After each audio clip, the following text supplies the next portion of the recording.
Bismillahirrahmanirrahim. Assalamu alaikum warahmatullahi wabarakatuh. This is Miss Sahar here. I welcome you in the Social Studies class for 6. Today we are going to start the lesson unit number 11, which is all about Muslims invasion and kingdoms of South Asia. Kingdoms are the dynasties और रियासत जिसे हम कहते हैं उर्दू में, उनके बारे में हम पढ़ेंगे कि साउथ एशिया में मुस्लिम्स कब आए और कौन सी डायनेस्टीज़ ने हिस्ट्री में साउथ एशिया को रूल किया. Alright, here you can see a picture of Raja Dahir.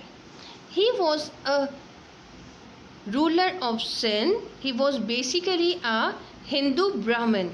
Brahmins कौन होते हैं? ब्राह्मण्स बेटा हिंदूज़ की एक कास्ट का नाम है. बेसिकली हिंदूज़ में 4 कास्ट होती हैं, मेजर कास्ट. वो 4 कास्ट में ब्राह्मण्स जो है वो सबसे हायर कैटेगरी क्लास है. Then we have 3 more categories likewise. और सबसे ज़्यादा जो राइट्स होते हैं वो ब्राह्मण्स के पास होते हैं. उसके बाद second, then third, then the last category जो लास्ट वाली होती है उनके पास ऑलमोस्ट राइट्स ना होने के बराबर होते हैं. एज ही वॉज अ ब्राह्मण रूलर, तो उस वक्त सिंध में जो तमाम तर हिंदूज़ को राइट्स थे वो ब्राह्मण्स ही के पास थे. बाकी के जो 3 कास्ट के लोग थे वो डेफिनेटली बहुत ज़्यादा अफेक्टेड थे राजा दाहिर के रूल से. Then in his rule Hajjaj bin Yusuf used to be the governor of Muslims. इसके जब रूल सिंध में था तो हज्जाज बिन यूसुफ उस वक्त मुस्लिम्स के गवर्नर हुआ करते थे, who used to live in Iraq. And Raja Dahir used to give shelter to Arab rebels. Arab rebels कौन थे बेटा?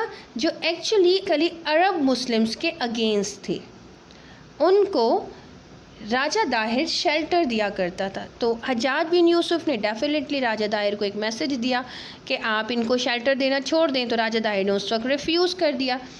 इन द सेम एरा उन्हीं कुछ ईयर्स में एक और इंसिडेंट हुआ that a ship from Sri Lanka to Iraq was going and it was carrying some widows and children and some wealth. यानी कि एक शिप थी जो कुछ विडोज़, चिल्ड्रंस और कुछ वेल्थ लेकर श्रीलंका से इराक जा रही थी. सिंध के कुछ पायरेट्स ने उस शिप को रॉब किया और उसकी सारी वेल्थ ले गए और जो विडोज़ और चिल्ड्रन थे उनको जेल में डाल दिया.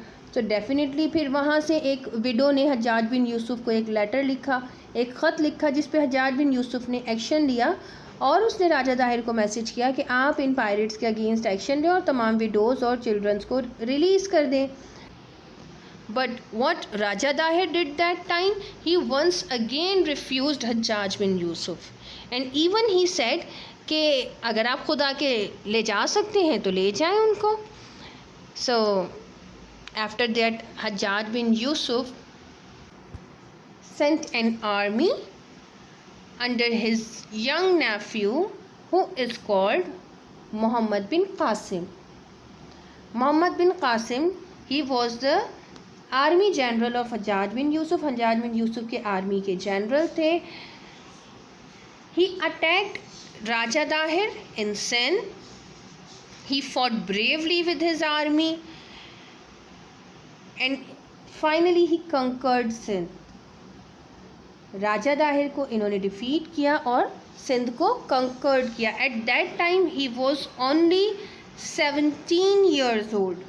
क्या एज थी मोहम्मद बिन कासिम की उस वक्त? सिर्फ 17 साल. 17 साल की उम्र में मोहम्मद बिन कासिम ने सिंध को फतह किया. And he stayed after that 3 years in Sindh. 3 साल उन्होंने सिंध में गुजारे. Now we will study the effects of Arab conquest in Sindh.